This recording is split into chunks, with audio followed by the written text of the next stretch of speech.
Live from our 7 Tasmania studios, your nightly news with Kim Miller begins now. To the day's major local news now, and TT Line has been found responsible for the deaths of more than a dozen polo ponies on a Spirit of Tasmania crossing early in 2018. The much anticipated decision comes after almost 5 years of legal wrangling.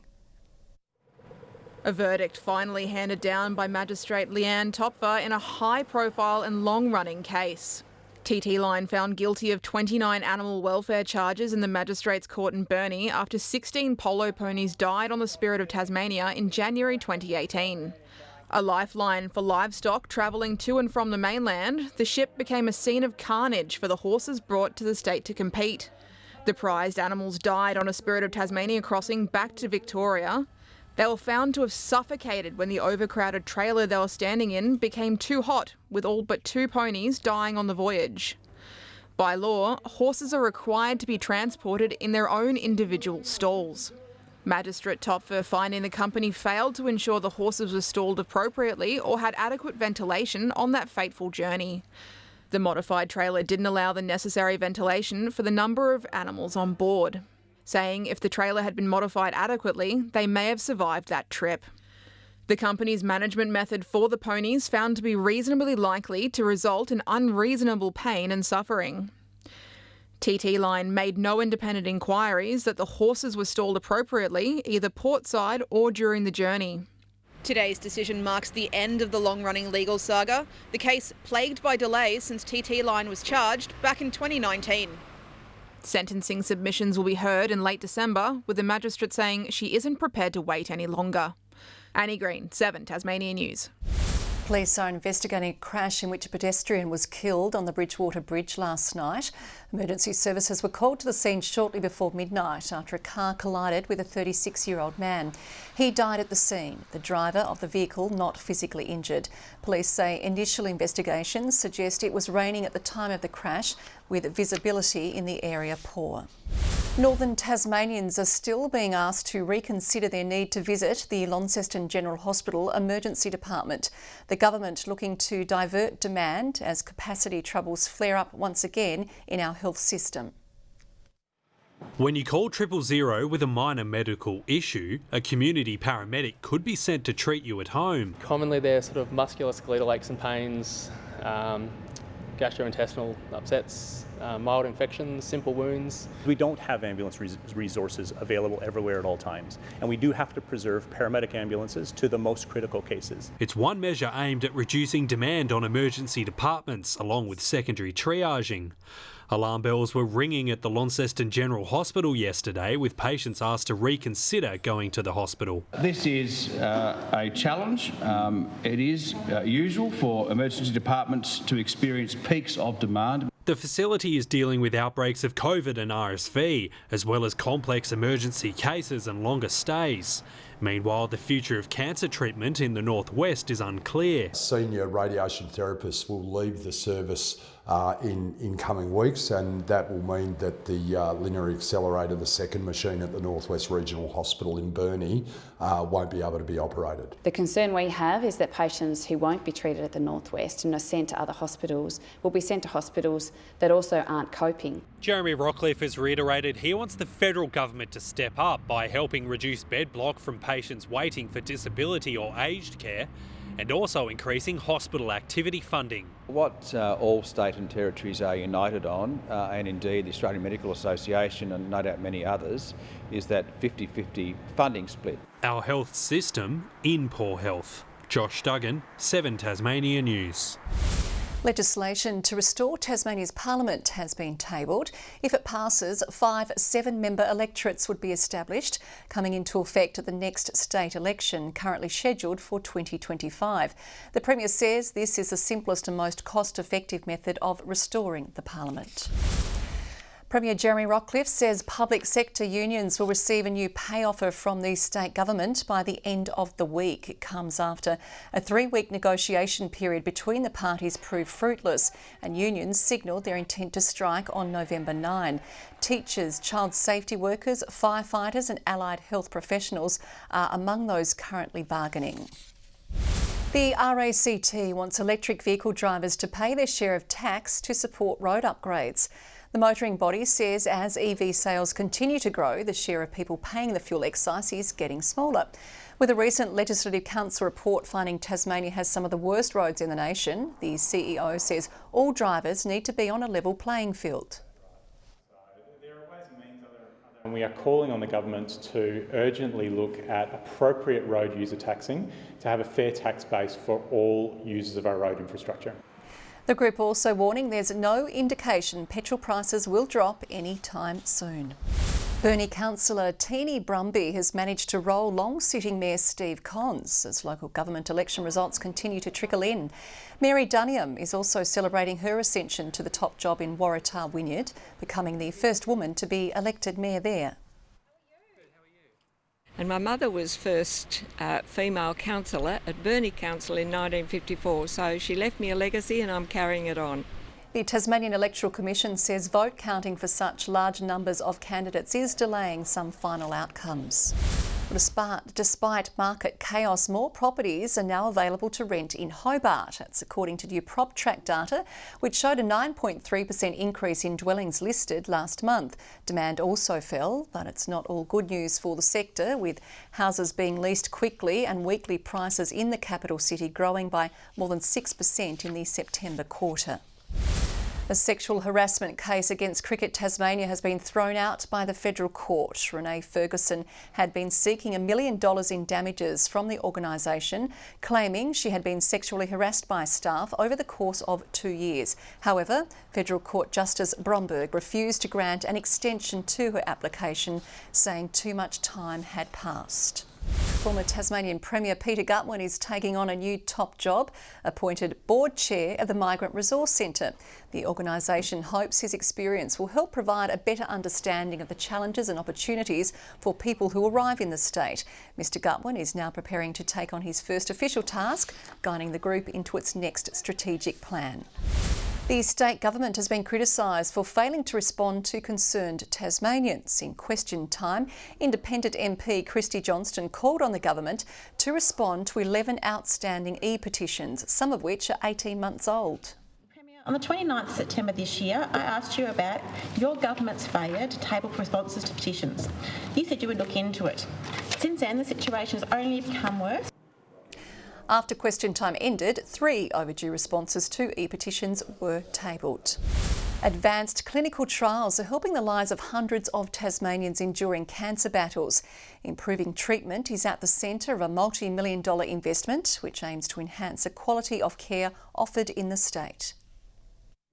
Turning to a clinical trial after conventional treatment was unable to stunt the spread of her cancer, Kim Nielsen is facing a tough reality. It's always in the back of your head, it could come back. You just hope you get a little bit longer out of each treatment. It's not curable as such. She received the heartbreaking diagnosis of non-Hodgkin's lymphoma more than 5 years ago. To come here and find out that Tasmania is running the only source of treatment that I'm eligible for is great.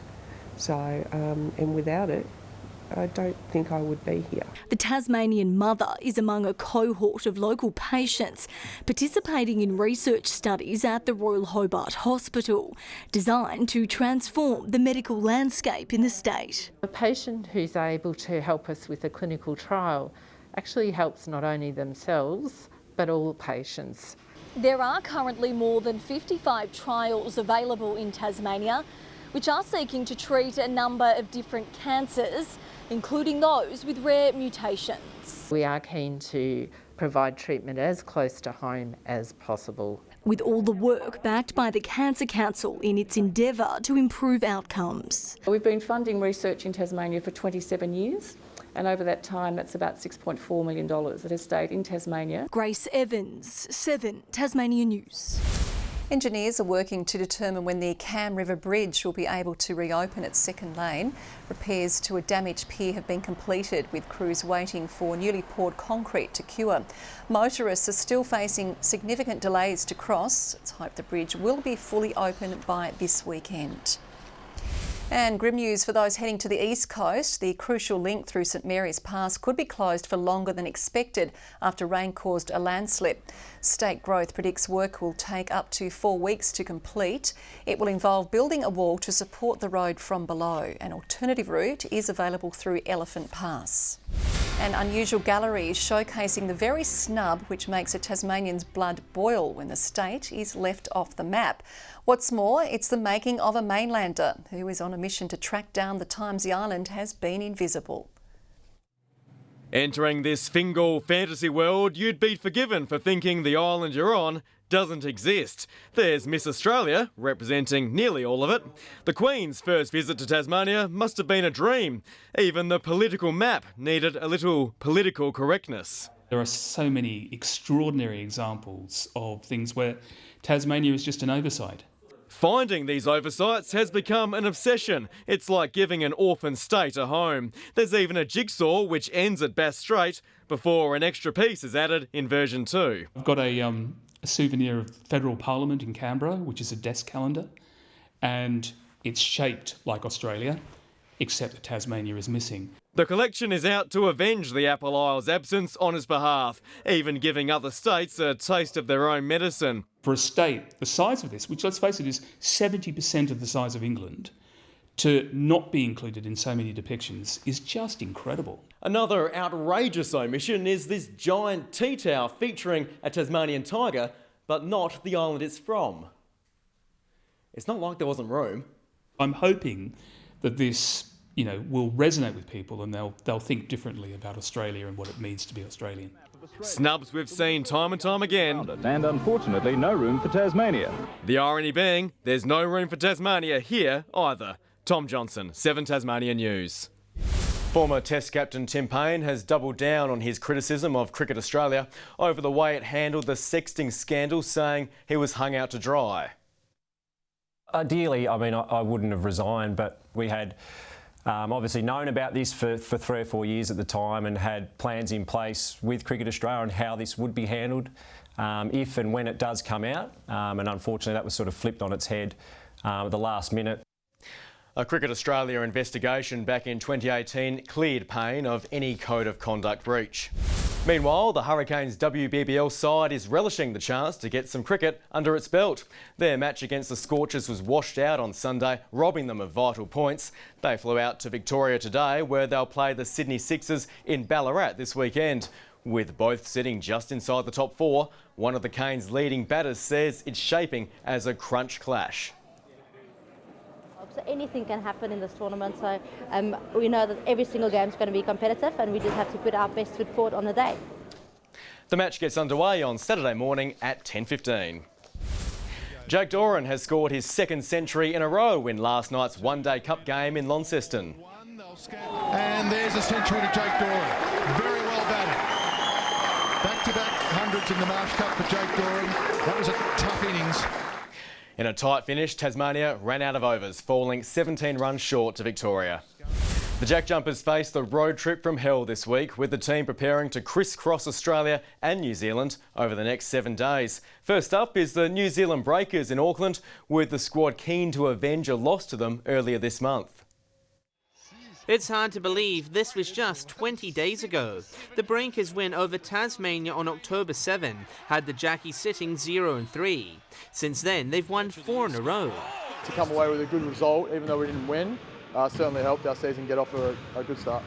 They're back there this weekend for a rematch. From Auckland on Sunday, they cross the continent to play Perth on Thursday, covering nearly 11,000 kilometres. It's the grindy part of the year where practice, you get into your 40th and 50th practice of the year. Anytime you're going to go international and clear customs and do all that kind of stuff, it's a challenge. Scott Roth is expected to have a full squad to pick from. Clint Steindl and Will Magnay are also getting closer to a return. Get through more days like today consistently, be able to back it up and then recover. So we'll see how Clint will pull up tomorrow, but both had good days today. One man progressing is Rashad Kelly. He's averaging 15 points and 8 rebounds off the bench and is happy playing where needed. I'm just glad we figured out how to win, and that's just really my main focus. 6-man starter doesn't really matter. But he is short of one thing currently. Somebody got a couch, hit me in my DM, I'll come pick it up. Meanwhile, in an NBL first, the Jack Jumpers have launched a seat return program. Members unable to make a game can offer their vacant seats up. To give them the opportunity to see our games, and if we can work with our members who can't make it to be able to do that, that's fantastic.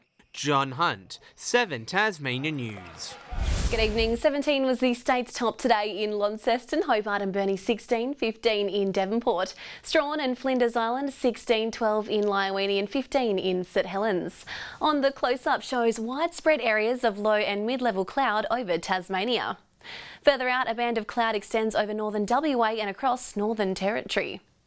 Tomorrow, a low-pressure centre moves to the southeast of Tasmania with a cold front crossing in the morning. Northwesterly winds in the north and east of the state tomorrow 15 to 25 knots, and in the west and south, southwesterly winds 15 to 25 knots. A gale warning is current for the northwest coast, central north and Flinders Island. A strong wind warning for Storm Bay, Bank Strait, Franklin Sound, the east coast and the west coast. A flood warning is current for the Macquarie, South Esk, Meander and North Esk rivers, and a flood watch for the Huon, Derwent and south east catchments. Tomorrow's forecast now, showers and 16 right across Hobart, Huonville and Campania. In the north, Launceston and Devonport showers and 17, 18 in Georgetown. Burnie and Strahan tomorrow 15, showers in Wynyard, showers in St Helens and Swansea and 17 in Port Arthur. The UV forecast is high 7s across the state. Looking ahead to the 3-day forecast now, Saturday frequent showers about the west and far south, Sunday showers about the west extending statewide and Monday showers right across the state.